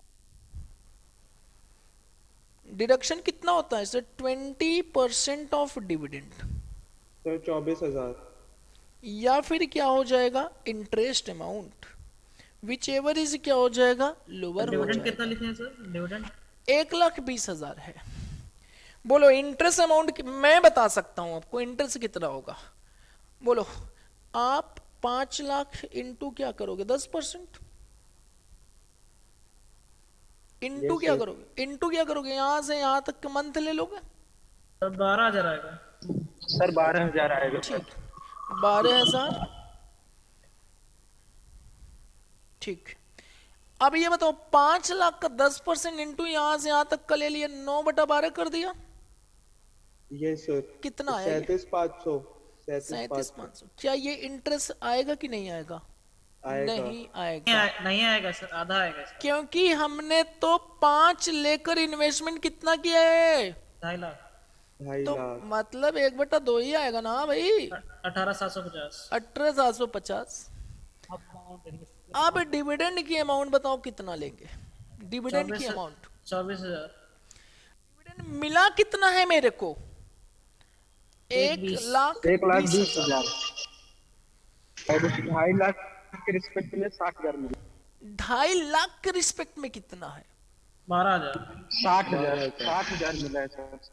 अच्छा उस तरह नहीं सर, मैं 12,000। डिडक्शन की बात कर रहा हूँ सर, डिडक्शन की बात कर डिविडेंड की अमाउंट बताओ, डिविडेंड की रहा हूँ। अमाउंट 60,000। कैसे निकालेंगे, तो ऐसे तो खलीफे कैसे निकालेंगे। सर हमने तो डायरेक्ट टोटल 20% निकाला, उसको प्रोपोर्शनेट बांट दिया। देखो इसका निकालने का दो तरीके हैं। पहला तरीका समझो, 1,20,000 है, बोलो ना, इसको 5 लाख में और 2.5 लाख में निकालना है। Yes sir. अच्छा 5 लाख कितने महीने तक था, 9 महीने। 12 महीने, ये यहाँ पे था इन्वेस्टमेंट। हाँ हाँ सर। और 2.5 लाख कितने महीने तक था बच्चा, 9 9 महीने। तो ये टोटल रेशियो क्या बना, 60, और ये रेशियो कितना बना, 22.5। तो 1,20,000 डिवाइड बाई 2.5 इंटू 22.5, ये आया कितना पता है, 32,727 रुपए। बताओ किसी को डाउट हो तो। डिविडेंड अमाउंट है सर, क्या चीज, डिविडेंड अमाउंट है ना ये। डिविडेंड में किसी को डाउट है, ये बताना। 1,20,000 मेरे को, 1,20,000 डिविडेंड मेरे को मिला है, वो यस सर मिला है। 5 लाख के लिए मिला था और 2.5 लाख के लिए मिला था। हाँ 5 लाख के लिए मिला था, कितने महीने के लिए, 12 महीने। 12 महीने के लिए। ये कितने महीने के लिए मिला था, 9 महीने के लिए। तो रेशियो तो बच्चा यही बनेगा ना, ये मतलब 60 का और ये 22.5 का ना। बोलते क्यों नहीं, तो बताना। ये 32,727, 1,20,000 मिल रहा है, डिवाइडेड बाई 60 प्लस 22, 82.5। तो 22.5 के लिए कितना है, 32,727। समझ में आया कि नहीं आया, आवाज नहीं आ सर रही। ये 1.5 इंटू 12 ये 60 कैसे आया है सर, ये चीज नहीं समझ में आया। अरे वाह वाह वाह मेरे क्योंकि शेर, सर यहाँ पे मंथ का बात हो गया ना सर, इसलिए यहाँ पे 60 वाह मेरे शेर, इधर आओ। अब आपको तो बोलना ही नहीं चाहिए Sushil, you are a math student. ये बताओ, सर मैं नहीं बोल रहा सर हूँ। मैं बोला हूँ, मैं बोला हूँ। हाँ ये बताओ 1,20,000 है, बोलो। यस सर 1,20,000 है। अब यहाँ पे बताओ, अगर मैं यहाँ पे इन्वेस्टमेंट 5 लाख यहाँ पे किया होता है, 2.5 लाख यहीं पे किया होता। अरे सर अच्छा वो आपने जीरो हटा दिया है क्या, कौन सा जीरो हटा दिया है, पीछे के सर जो 5 लाख और 2.5 लाख आप बोल। हाँ तो वो तो हटा ही दिया ना हमने। ये देखो यहाँ पे 5 किया है, 5 का मतलब 5 लाख, 2.5 का मतलब 2.5। अब 5 लाख जो इन्वेस्टमेंट किया था कितने महीने के लिए किया था, 12 महीने। सर मुझसे वो गलती हो गई सर, 5 के बजाय 15 देख लिया था अच्छा सर। ये 2.5 लाख का इन्वेस्टमेंट जो किया था वो कितने महीने के लिए किया था, 9 महीने के लिए। 9 महीने। तो यहाँ पे बताओ 5 लाख रुपए 12 महीने मतलब 60 के इक्विवेलेंट 1,20,000 में डिविडेंड छिपा हुआ है। और यहाँ पे 2.5 लाख इंटू 9 के इक्विवेलेंट का डिविडेंड छिपा हुआ है। तो मतलब हमें यहाँ वाले पॉइंट को निकालना है, क्योंकि ये वाला जो पॉइंट है ये तो किससे रिलेटेड था, लोन से रिलेटेड था। इसका कितना परसेंट लोगे बताओ, 20%। तो यहाँ पे 20% ऑफ डिविडेंड, डिविडेंड कितना हो जाएगा 20% इंटू 37 कितना हो जाएगा 32,727। ये जो अमाउंट आया that be consider as 32,727 into 20%। 6,545 आ रहा है बच्चा, तो आपको कितना मिलेगा? 6,545 मिलेगा। मैं काउंट करता हूँ। समझ में आया ये? और करा दूं? हाँ सर, एक और करा दीजिए। सर आंसर आएगा सबका? आएगा।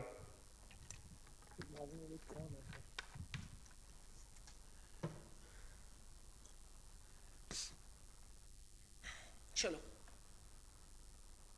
एक और करा देता हूं। 1 अप्रैल 2021 10% 5 लाख लोन लिया और इन्वेस्टमेंट किया शेयर में 2.5 लाख यहाँ पे, और 1 जुलाई 2021 को हमने इन्वेस्टमेंट किया 2.5 लाख और 1 सितंबर 2021 को इन्वेस्टमेंट किया 5 लाख और 31 मार्च 2022 को मेरे को मिला डिविडेंड कितना? 1,50,000। कंप्यूट करके बताओ। सर एक बार दोबारा बोलिए सर, मिस हो गया। 1 अप्रैल 2021 को हमने कितना लोन लिया था बोलो? 5 लाख। 2.5 लाख हमने इन्वेस्टमेंट कर दिया, फिर 2.5 लाख कब कर दिया हमने? जुलाई में। फिर हमने क्या किया? 5 लाख और इन्वेस्टमेंट किया कितने में? 30 सितंबर में। और 31 मार्च 2022 को मेरे को कितना मिल रहा है? 1.5 लाख रुपए डिविडेंड। तो what amount should be claimable as deduction? What amount should be claimed as deduction? What amount should be claimed as deduction? पूरे 12 महीने का होगा। हाँ निशांत क्या कह रहे हो? पहले 2.5 लाख के साथ जो उसने इन्वेस्टिंग किया है तो पूरे हाँ 12 महीने का होगा। हाँ और फिर उसके बाद जो उसका सेकंड जो इन्वेस्टमेंट तो कितनी है सर? आवाज आपके नेटवर्क दिक्कत आ रही है। चलो हम बताओ फटाफट, सब लोग बताओ, कंप्यूट करो फिर कराते हैं हम खुद ही।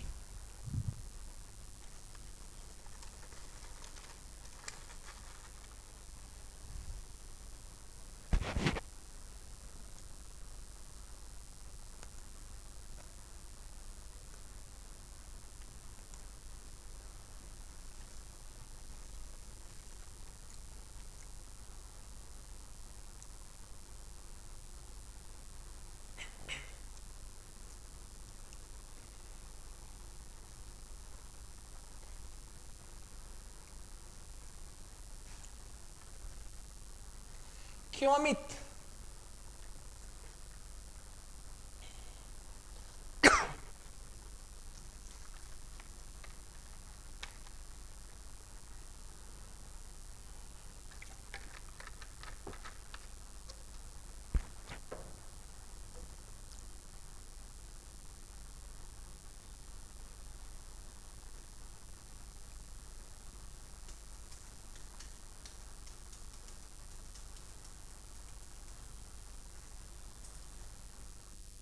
हो गया? बताना आंसर।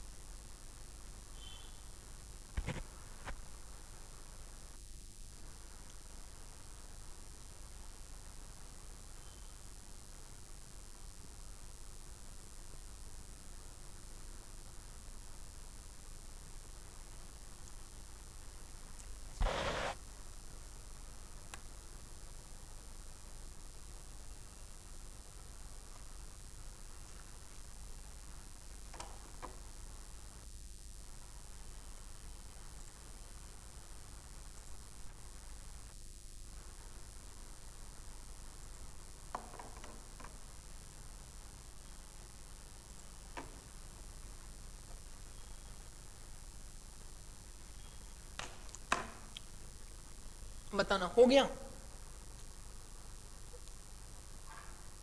ये सर हो गया।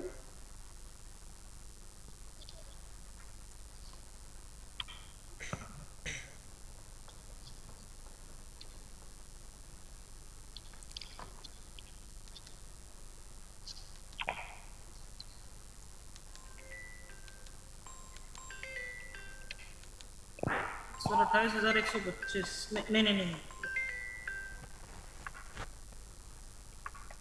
बताना बताना आंसर बताओ तो। हेलो। हाँ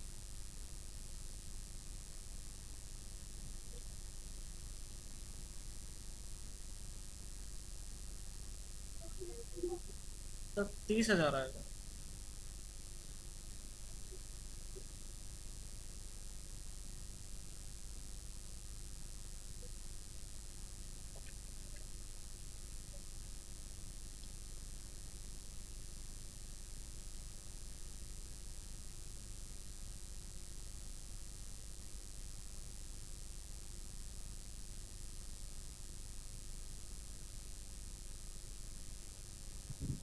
तीस हजार आ रहा है सौरभ। हाँ हाँ हाँ हाँ। हाँ बताना कितना आया सबका। 30,000 30,000 सर 30,000। 30,000। 30,000। 30,000 सर आया। चलो कैसे कंप्यूट किया ये। सर डिविडेंड का 20% दे दिया। सर प- बाइफरकेट करके उसका पहले तो 12 महीने का पहले तो इंटरेस्ट बता दो भाई। सर इंटरेस्ट आ रहा है 37,500 नहीं 2,50,000 का 10%। इंटरेस्ट 25,000। 25,000। 25,000। यस एक सर। ये आएगा और एक इंटरेस्ट ये क्या आएगा 2.5 लाख का 10% इंटू 9/12 इंटू 9/12 18,750। 18,750। टोटल इंटरेस्ट कितना होगा 25,000 आएगा। 43,750। ये इंटरेस्ट Yes, आएगा। Yes sir. ये इंटरेस्ट आएगा समझ में आया ये। सर ये 5 लाख का क्या होगा। अरे भाई लोन नहीं, sorry, 5 अपने लाख जेब से ना 5 लाख लोन लिया था तो पहले 2.5 लाख का आएगा yes sir yes sorry sir. और फिर ये 2.5 लाख का आएगा। ये वो 5 लाख के नहीं मिलेगा। समझ में आया। Yes yes sir. इसके बाद आ जाओ यहाँ पे। ये 5 लाख रुपए का और खरीदा था ठीक है। अब अमाउंट ऑफ डिविडेंड निकालना है जो हमें क्या मिल जाए डिडक्शन मिल जाए। अब बताना मेरे को टोटल कितना मिला है बोलो। 1,50,000 कितने रुपए पे मिला है 2.5 लाख पे एक 2.5 लाख एक और तीसरा कितना है बोलो 5 लाख। 5 लाख। ये 2.5 लाख कितने महीने के लिए था 12 महीने के 12। लिए। ये कितने महीने के लिए 9। ये कितने महीने के लिए था 7 महीने क्या सितंबर अक्टूबर नवंबर दिसंबर जनवरी फरवरी मार्च 7 महीने के लिए था।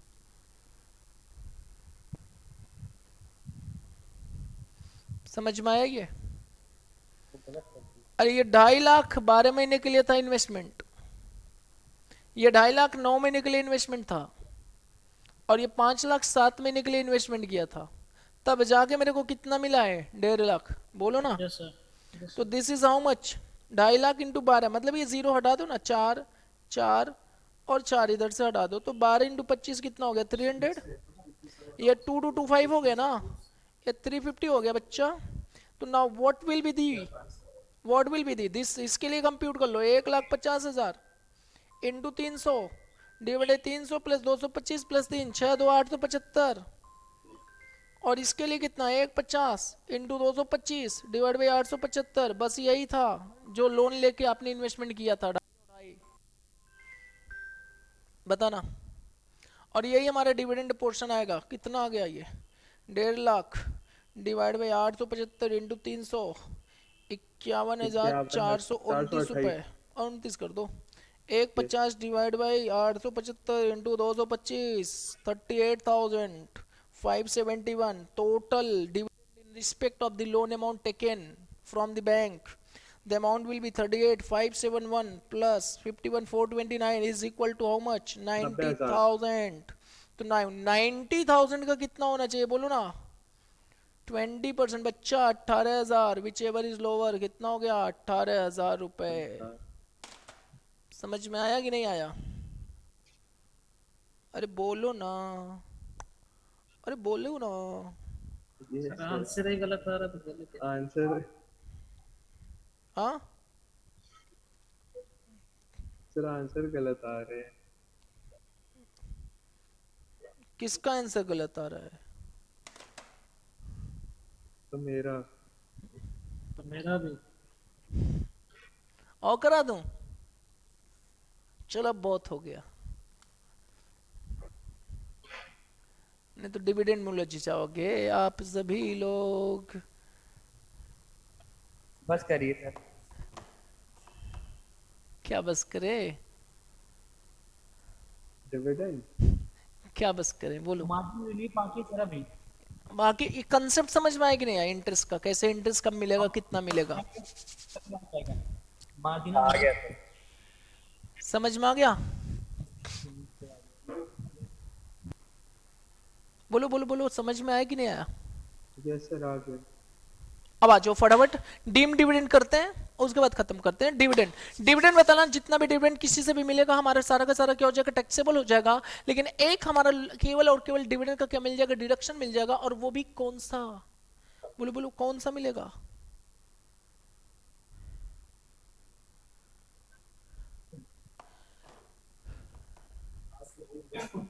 कौन? सर इंडियन कंपनी का। क्या हुआ? क्या कर रहे हो बोलो? सर इंडियन कंपनी का। क्या मन? सर डिडक्शन आपने पूछा।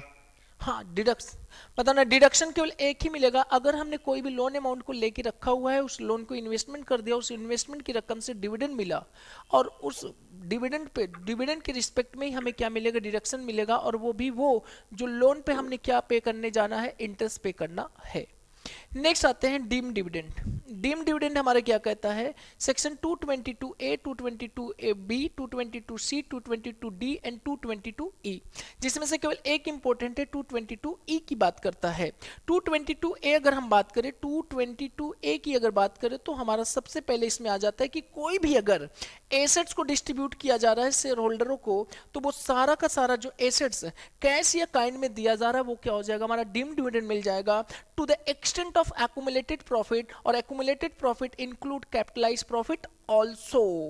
next आता है 222B, distribution of shares, debenture, bonus to share holder.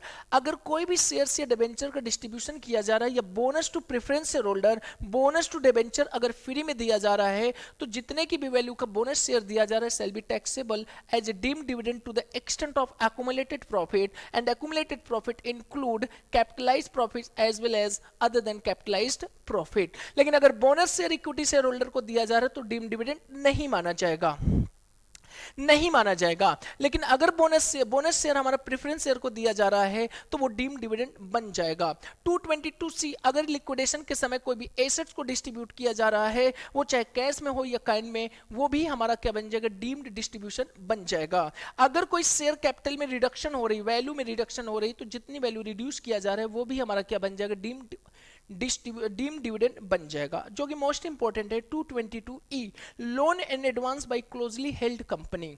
Loans and advance by closely held company, अगर कोई भी एलिजिबल इक्विटी शेयर होल्डर, कोई भी eligible equity share holder closely held company means अपनी कंपनी से कोई लोन लेता है, कोई लोन लेता है और एलिजिबल इक्विटी शेयर होल्डर है, तो वो लोन की amount deem dividend in the hand of eligible equity share holder मान लिया जाएगा to the accumulated of to the extent of accumulated profit. लेकिन यहां पे एक्यूमुलेटेड प्रॉफिट में कैपिटलाइज प्रॉफिट नहीं आएगा। यहां तक क्लियर हुआ कि नहीं हुआ बोलो? अब ये मुद्दा आता है कि sir eligible equity share holder कौन होता है? वो सारे के सारे इक्विटी शेयर होल्डर जिन्होंने कंपनी में 10% या उससे ज्यादा शेयर को होल्ड करके रखा हुआ है। और अगर ऐसे शेयर होल्डर कंपनी से, क्लोजली हेल्ड कंपनी से क्या लेते हैं? लोन लेते हैं, तो वो लोन की अमाउंट क्या हो जाएगा? हमारा टैक्सेबल हो जाएगा as a deemed dividend in the hand of share holders, in the hand of share holder. या फिर अगर वही एलिजिबल इक्विटी शेयर होल्डर किसी और कंसर्न में, किसी और कंसर्न में 20% या उससे ज्यादा वोटिंग पावर है, तो उस केस में उस कंसर्न ने अगर लोन लेके रखा हुआ है, किससे लोन लेके रखा हुआ है? उस क्लोजली हेल्ड कंपनी से जिसमें एलिजिबल इक्विटी शेयर होल्डर है, तो उस केस में उस कंसर्न के हाथ में वो क्या हो जाएगा? टैक्सेबल हो जाएगा। जो भी लोन लेने वाला कंसर्न है उसके हाथ में डीम डिविडेंड बन जाएगा और वो टैक्सेबल हो जाएगा। या फिर एलिजिबल इक्विटी शेयर होल्डर के बेसिस पे, बिहाफ पे थर्ड पार्टी ने लोन लिया है तो एलिजिबल इक्विटी शेयर होल्डर के हाथ में वो इनकम डीम्ड डिविडेंड बन जाएगा to the extent of accumulated profit. लेकिन अगर एलिजिबल इक्विटी शेयर होल्डर या कोई और कंसर्न जिसने लोन रख के रखा हुआ है, अगर वो लोन की अमाउंट को वापस कर देता है तो उससे कोई इंपैक्ट, कोई फर्क नहीं पड़ने वाला है सीएमए साहब, कोई भी इंपैक्ट या कोई भी और उसमें फर्क नहीं पड़ने वाला है। नेक्स्ट आता है कि सर वो कंसर्न कौन हो सकता है? अगर एलिजिबल इक्विटी शेयर होल्डर है तो कंसर्न अगर कंपनी है, उस कंपनी में एलिजिबिलिटी इक्विटी शेयर होल्डर ने 20% या उससे ज्यादा शेयर होल्ड करके रखा हुआ है, या फिर कोई पार्टनरशिप फर्म है जो थर्ड पार्टी है, वो पार्टनरशिप फर्म में पीएसआर कितना है 20% या उससे ज्यादा है, तो उस केस में जो पार्टनरशिप फर्म है वो उसने उस कंपनी से लोन लिया है जिस कंपनी में एलिजिबल पर्सन क्या है, शेयर होल्डर है। तो बताना यहां तक सारी चीजें समझ में आई कि नहीं आई? बोलो बोलो बोलो बच्चा, बोलो बोलो। इंपॉर्टेंट कौन सा है? केवल यही है, इसको सबसे आप इंपॉर्टेंट टिक करना हो, फटाफट इसको कवर कर लेना। तो यहां पे आ जाओ, एक पॉइंट और भी इंपॉर्टेंट है, यहां पे आ जाओ। 31 March 2020 taxability of dividend, 31 March 2020। अब यहां पे आपको बता दो दो चीजें, यहां पे देखो पहली चीजें क्या है हमारे पास, पहली चीजें ये है, क्या लिखा हुआ है? Dividend declare, dividend declare and paid before 31 March 2020। अगर कोई कंपनी 31 मार्च 2020 से पहले डिविडेंड को डिक्लेयर करता है और पेड करता है 31 मार्च 2020 से पहले, तो कोई भी ट्रीटमेंट उसका इस साल प्रीवियस ईयर में नहीं होगा।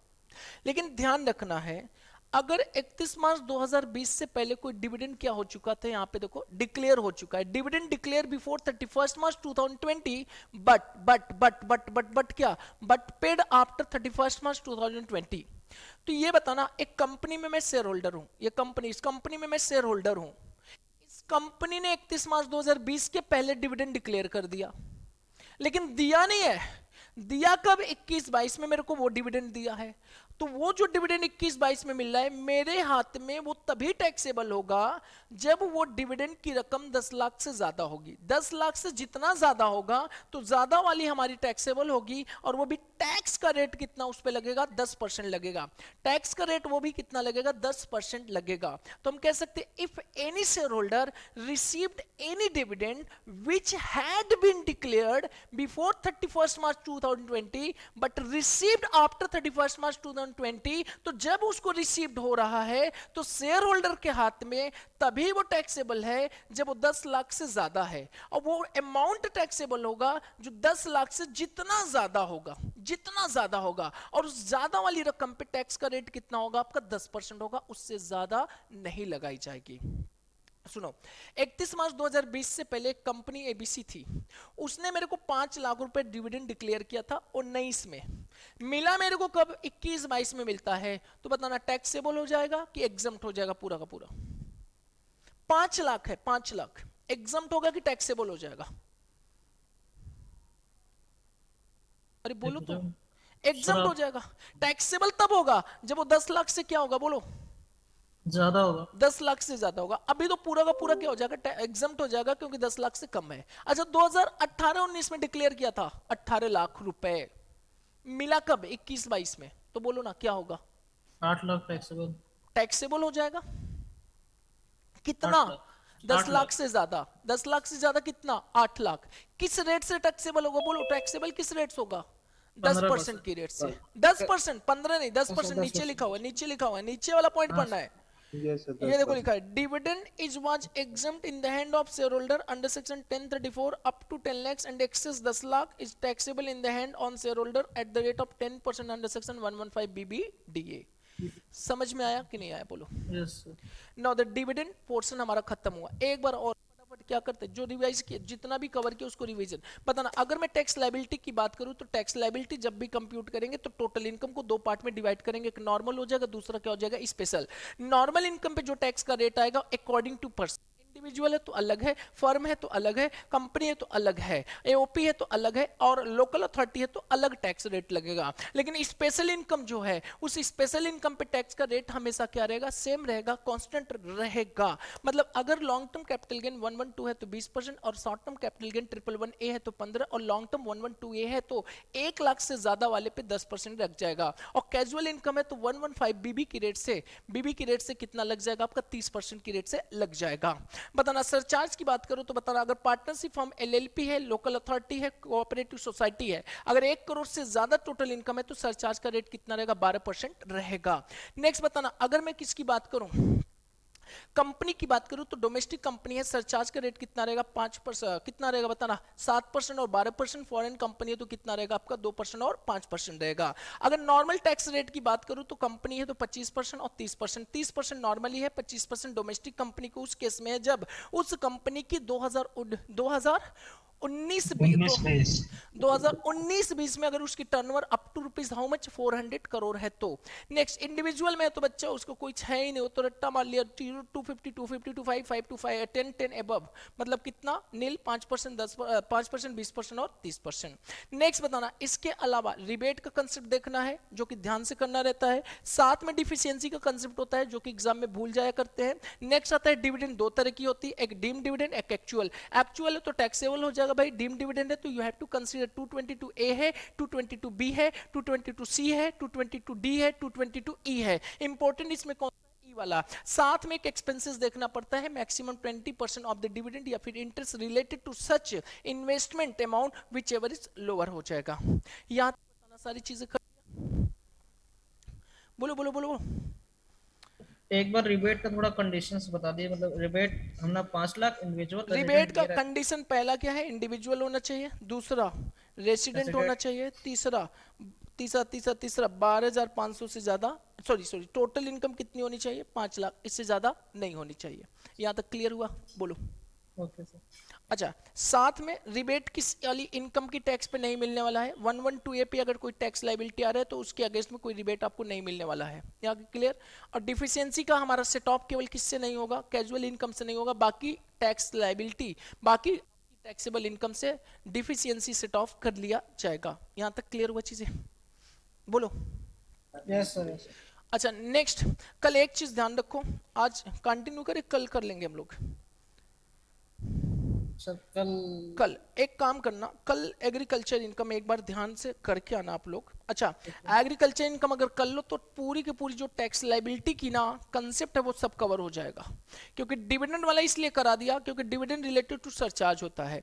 एग्रीकल्चर इनकम जब कराएंगे तो वहां पे कंसेप्ट आपका पार्शियल इंटीग्रेशन वाला याद आ रहा है कुछ आपको? हाँ सर, हाँ पार्शियल इंटीग्रेशन हम लोग कवर कर लेंगे, और सीएमए वालों के लिए द फेवरेट क्वेश्चन जो होता है वो पार्शियल इंटीग्रेशन का होता है, ध्यान रखना है एग्जामिनर के पॉइंट ऑफ व्यू से। सर डिविडेंड पे ज्यादा फोकस करें कि नहीं, डिविडेंड पे देखो दो चीज पे फोकस कर लो, एक एक्सपेंसेस पे करना है फोकस और एक हाँ आपको सर। 222E कर लो। क्लियर हुआ चीजें? अच्छा, ऑब्जेक्टिव के पॉइंट ऑफ व्यू से मैं आपको बता दूं, केवल और केवल क्या करना है, 31 मार्च 2020 के पहले जो डिक्लेयर हुआ है लेकिन रिसीव्ड इस बार हो रहा है उस पे ध्यान रखना है और कुछ नहीं करना है। और 222ABCD ना कुछ है नहीं, वो तुच्छ है। Clear? Okay sir. Agriculture income पे आ जाओ। कहाँ पे है भाई एग्रीकल्चर इनकम? कहाँ है, कहाँ है नालायक? दिख जा दिख जा। सर अभी कंटिन्यू करेंगे? कर ही लेते हैं, ये देखो एग्रीकल्चर इनकम, यहाँ पे देखो, कर लें क्या? पार्शियल इंटीग्रेशन एक बार लगाना है सर, मतलब एक बार खुद से भी लगा लो तो रिवाइज हो जाएगा। एक काम करते हैं, पता है, इसको घर पे रिवाइज कर लो, एग्रीकल्चर इनकम कल कर लेना रिवाइज, ठीक है? यस। अच्छा, एग्रीकल्चर इनकम के बाद क्या करा दूंगा आपको पता है ना? आपको क्या कराऊंगा मैं? पीजीबीपी या सीधी? अरे नहीं, उस पे क्यों जान दे रहे हो अभी, क्यों जान तो दे कब रहे देंगे उसको? कब देंगे? हो? इसके बाद हम लोग कर लेंगे, पता है, सेट ऑफ एंड क्या कैरी फॉरवर्ड? कैरी फॉरवर्ड कर लेते ये तो सर आपने करा दिया, कुछ और करा लेंगे। हैं। ऐसे कल हो जाएगा, 2 मिनट लगेगा set of and carry forward में। अच्छा, इसके बाद हम लोग फिर से क्या कर लेंगे, वही चीजें एडवांस टैक्स वाला कवर कर लेंगे। एक एडवांस टैक्स और सेट ऑफ कैरी फॉरवर्ड जल्दी जल्दी हो जाएगा सर। और फिर असेसमेंट प्रोसीजर कर लेंगे तो लगभग बहुत चीजें आपका कवर हो जाएगा। अच्छा, एक चीज और ध्यान रखना, कल स्टडी मैट भी अपने साथ रख लेना आप, कौन सा? सीएमए वाला। उसके प्रैक्टिकल क्वेश्चन भी कर लेंगे, ठीक है? डिविडेंड से रिलेटेड क्वेश्चन नहीं मिलेगा आपको, एग्रीकल्चर इनकम से रिलेटेड क्वेश्चन मिल जाएगा। चैप्टर कौन सा मिलेगा? चैप्टर 3 या 4 होगा, देख लेना, ठीक है? और सेट ऑफ कैरी फॉरवर्ड भी कर लेंगे, that is the most important. ये आपका किसी ना किसी हेड के साथ आ सकता है, ये सेपरेटली। अच्छा, एक चीज और ध्यान रखना, सीएमए वालों जो है ना, सजेस्टेड आंसर आपका आ चुका है और शायद साइट ओपन भी हो रही है, लेकिन हाँ, पेपर नंबर आपका 7 का नहीं आया हुआ, जो डायरेक्ट टैक्स से रिलेटेड, डायरेक्ट टैक्स वाले थे ना, उसके सजेस्टेड नहीं आए हुए हैं, ठीक है? ठीक है सर। चलो तो आज यहीं पे क्या करते हैं हम लोग? सर वीडियो भेज दीजिएगा सर बेसिक्स वाला। अच्छा, पीडीएफ भेज दो सर आप। सर प्रिंट निकालवा तो निकाल लीजिए। क्या हुआ? प्रिंट निकालवा तो निकाल लीजिए। प्रिंट नहीं, पीडीएफ भेज दीजिए, प्रिंट जब निकलेगा तो निकल जाएगा। प्रिंटर देखो सही नहीं हो पाया है अभी भी। चलिए सर पीडीएफ भेज दीजिए, निकाल लेंगे हम लोग। पीडीएफ में भेजता हूँ, कोशिश करता हूँ, भेज दूंगा। भेजते हैं, अभी भेज देता हूँ, आधे घंटे में पहुंच जाएगा आप लोग को, ठीक है? चलो फिर आज यहीं पे और करते हैं। बाय बाय, सबक है, सत श्री अकाल, नमस्कार, जय हिंद, जय Bharat and good night, good night, good night, good night, bye bye. Good night sir.